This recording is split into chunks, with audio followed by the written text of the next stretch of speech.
कैसे हैं आप। मैं फिर से आपके लिए वीडियो लेकर आई हूँ और आज हम अध्याय 6 के प्रश्न नंबर 9 और 10 हल करेंगे। और प्रश्न नंबर 9 है कि महामारी से क्या आशय है, स्पष्ट कीजिए। यानी महामारी क्या है, तो इसके बारे में अगर हम थोड़ा सा सही सटीक करें तो ये होता है कि महामारी जो है अथवा प्रकोप की स्थिति तब होती है जब किसी रोग विशेष से ग्रस्त मामलों की संख्या अनुमान से अधिक होती है, अथवा अर्थात जैसे ही उसको तब महामारी, जैसे रोग तो हर साल फैलते हैं ना, हर साल कुछ न कुछ होता है, लेकिन उसको महामारी का दर्जा जब दिया जाता है जब इस किसी विशेष रोग से ग्रस्त लोगों का संख्या अचानक से बहुत अधिक बढ़ जाए, है ना, कंट्रोल करना मुश्किल हो, सब तरफ से वो सब दिखाई दे लोग, तो उसको महामारी घोषित कर दिया जाता है ना। तो इसका प्रमुख कारण है विषाणु, जीवाणु, प्रोटोजोआ और कवक। यानी इन महामारियों के जो कारण होते हैं, उत्तरदायी कारण, वो विषाणु, जीवाणु, बैक्टीरिया, है ना, ये कवक और प्रोटोजोआ होते हैं जिनके कारण ये फैलती है। और किससे होता है? खाद्य पदार्थ एवं जल का संदूषण व वर्षा में मच्छरों का बढ़ जाना, पर्यटक, प्रवासी लोगों की भीड़ एवं वातावरण पर प्राकृतिक आपदाओं का प्रभाव भी महामारी के प्रकोप को लाता है। यानी जब हम दूषित खाद्य पदार्थ, दूषित पेयजल या फिर पी लेते हैं, या यहाँ जो कहा गया है कि पर्यटक, प्रवासी लोगों की भीड़, यहाँ बहुत बड़े संकेत को दिया गया था। ये पुस्तक जब बनी थी बहुत पहले, लेकिन उसमें ये दर्ज है कि भाई प्रवासी लोग या पर्यटक भी बीमारियां लाते हैं, जिसका परिणाम आज हम बहुत बड़ा देख रहे हैं। यानी आज जो कोरोना महामारी है उसका सबसे बड़ा कारण प्रवासी या पर्यटक हैं, क्योंकि वहां से वो लोग आए विदेशों से और कोरोना लेकर आए। भारत में कोरोना के कोई केस नहीं था, और चूंकि डायरेक्ट नहीं हुआ है इसीलिए शायद बहुत ज़्यादा प्रभाव भी नहीं रहा और हम बहुत बड़े कहें कि नुकसान से बच गए। जैसा कि अमेरिका में, चाइना में, इटली में, बड़े बड़े देशों में ये दिखाया जा रहा था लोग कैसे मर रहे थे, उनके अनुपात में हमारे यहाँ फिर भी स्थिति नियंत्रण में रही है, अभी है, क्योंकि हमने सावधानी अपनाई और कहीं ना कहीं डायरेक्ट हमको नहीं लगा, है ना, डायरेक्ट हमारे यहाँ नहीं हुआ, संपर्क नहीं हुआ डायरेक्ट। तो इसीलिए पर्यटक और प्रवासी लोग, अभी हाँ, अगर ये आज कोरोना नहीं आता तो शायद हम इसको समझ नहीं पाते कि पर्यटक और प्रवासी कैसे लाते हैं, पर कोरोना आने का भारत में सबसे बड़ा कारण पर्यटक और प्रवासी लोग ही हैं, क्योंकि बाहर से ही आया है, इंडिया के अंदर से नहीं आया, है ना।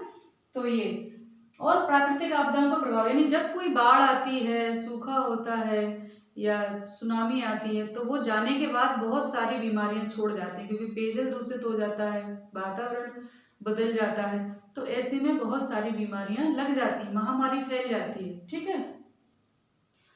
इस रोग से क्या होता है? मृत्यु, ये प्रकोप लाता है यह रोग मृत्यु, सामाजिक विघटन और आर्थिक नुकसान लाती है। यानी महामारी से क्या होता है? रोगों से ग्रस्त हो जाते हैं लोग, मृत्यु तक हो जाती है, सामाजिक विघटन यानी लोगों को विघटन पैदा हो जाता है, और आर्थिक नुकसान होते ही है ना, आर्थिक नुकसान तो होते ही है, तो लाती है। जैसे अब सबसे बड़ा हमारे यहाँ देखें, पूरा लॉकडाउन हो गया तो पूरा भारत बंद, तो कितने लोगों का रोजगार छिन गया, व्यवसाय बंद हो गया, है ना, बहुत सारे। और जब बीमार हो जाते हैं तो दवाइयों में तो खर्च होते ही है, आर्थिक नुकसान।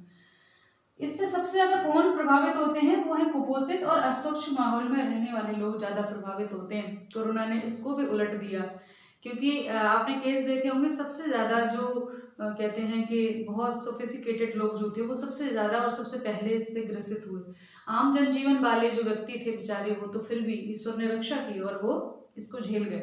कंपैरिजन है ना, अगर बात करें तो, या यूं कहें कि वो ज़्यादा हाईलाइट हो जाते हैं और इन लोगों के बारे में ज़्यादा बताया, मीडिया द्वारा कवर नहीं किया जाता, तो ये भी एक कारण हो सकता है। पर जनरली जो सामान्य व्यक्ति है वो तो फिर भी इसके कहर को झेल गया, पर जितने भी हाई प्रोफाइल सोसाइटी वाले लोग थे, जिनकी जीवन शैली बहुत हाई प्रोफाइल, उनको ये ज़्यादा नुकसान पहुँचाया। तो ये महामारी जो होती है वो ये है, ये सब चीज़ें आप, और इसमें सबसे स्पष्ट वर्तमान में कोरोना महामारी इसका ताज़ा उदाहरण है, ये भी लिख दें, ठीक है। और आगे चलते हैं, जो प्रश्न नंबर 10 है उसकी तरफ चलते हैं। उसमें आपदा प्रबंधन के बारे में पूछा है, आपदा प्रबंधन और उसके तत्वों को बताइए, है ना, ये पूछा है। तो चलते हैं,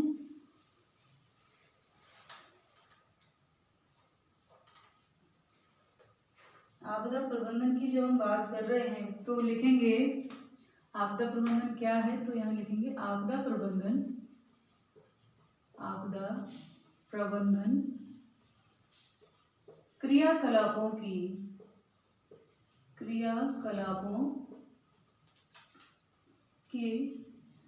ऐसी श्रृंखला है,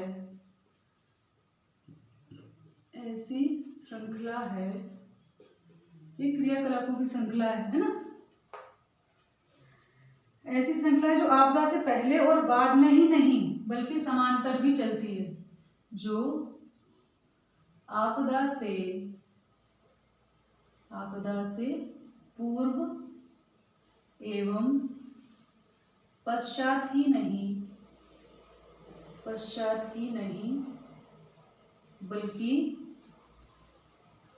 बल्कि उसके समानांतर भी चलती है, यानी उसके साथ साथ, है ना, उसके समानांतर भी चलती है ना। एक ऐसी क्रियाकलाप है जो उसके पहले तो होती है, बाद में भी की जाती है, साथ ही साथ पैरेलल उसके साथ भी चलती है। जब वो महामारी या आपदा फैली होती है तब भी ये चलता है, ठीक है। इसमें संभावित समुदाय के भीतर आपदा की रोकथाम और दुष्प्रभाव को कम करने की जवाबी कार्रवाई की जाती है। इसमें संभावित व प्रभावित, जो संभावित होते हैं उनके भी और जो प्रभावित हो चुके हों उनके भी, संभावित व प्रभावित समुदाय के भीतर उनके साथ, है ना, उनके भीतर क्या जवाबी कार्रवाई चलती है, जवाबी कार्रवाई की तैयारी, है ना, के भीतर आपदा के दुष्प्रभाव को कम करने व रोकने की जवाबी कार्यवाही की जाती है ना, जवाबी कार्रवाई की जाती है, ठीक। और उसके साथ साथ ये तो होता ही है, इसमें सामान्य जीवन स्तर पर लौटने के लिए पर्याप्त उपाय होते हैं। साथ ही इसमें सामान्य जीवन स्तर पर लौटने के पर्याप्त उपाय किए जाते हैं।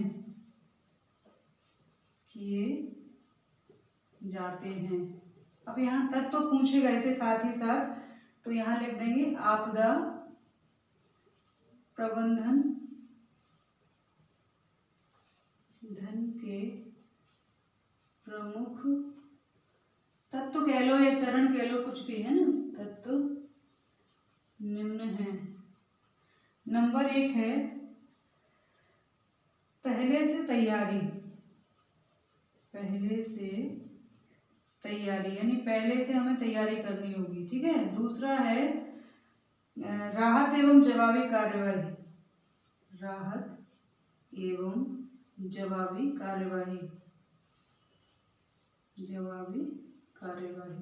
है ना, कार्यवाही।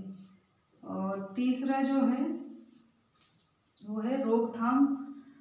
तीसरा है सामान्य जीवन स्तर पर लौटाना, सामान्य जीवन स्तर पर लौटाना, यानी पुनर्वास, है ना, लौटाना।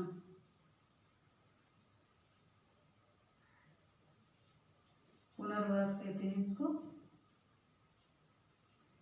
ठीक है, पर लौटाना पुनर्वास, है ना। और चौथा जो है वो है रोकथाम व दुष्प्रभाव को करने के लिए योजना, रोकथाम व दुष्प्रभाव को कम करने की योजना, है ना, योजना। तो ये 4 हैं कि जिनके माध्यम से आपदा प्रबंधन की जो गतिविधियां हैं इनको संचालित किया जाए। तो सबसे पहले तो क्या है, पूर्व से तैयारी होनी चाहिए कि भाई कभी अगर ऐसा हो जाए तो हमें क्या करना चाहिए। उसके लिए लोगों को पहले जागरूक करके रखें, उचित राहत कार्य के लिए सारी तैयारी प्रबंध करके रखें, है ना। दूसरा है राहत और जवाबी। अगर हो जाता है तो राहत और जवाबी कार्रवाई को बचाने के लिए, लोगों को, फंसे हुए लोगों को बचाने के लिए कार्रवाई के लिए तैयार होना है। साथ ही साथ सामान्य जीवन स्तर पर, अब जब डैमेज हो गया तो लोगों को सामान्य, पहले तो हम टेंट में कहीं भी रोक देते हैं, है ना, टेम्परेरी, लेकिन धीरे धीरे उनका रोजगार सब कुछ छिन जाता है, रोजगार छिन जाता है, घर छिन जाते हैं, अपने परिवारजन छिन जाते हैं। तो उनका पुनर्वास कैसे, उनको वापस पटरी पर लौटाया जाए, है ना, उनको रोजगार प्रदान करना। पहले तो शुरू में तो उनको भोजन, टेम्परेरी आवास और स्वास्थ्य की व्यवस्था की जाती है, लेकिन जब इस सब से उभरने लगते हैं तो उनके स्थायी निवास, उनके रोजगार की व्यवस्था भी पुनर्वास के अंतर्गत आती है। फिर है रोकथाम के दुष्प्रभाव को कम करने और रोकने की योजना, अर्थात प्लानिंग बनानी चाहिए कि कैसे इसके दुष्प्रभाव को कम किया जाए, इसको रोका जाए, इसकी प्लानिंग करना। तो ये प्रमुख तत्व हैं और ये आपदा प्रबंधन है। तो आशा करती हूँ पूरे अध्याय में जितने भी मैंने आपको क्वेश्चन करवाए हैं आपके लिए लाभप्रद होंगे, काम आएंगे। तो इसी प्रकार से जुड़े रहें, हम आगे के फिर करवाएंगे। तो ध्यान रखिए और पढ़ाई करते रहिए। नमस्ते सभी को, धन्यवाद।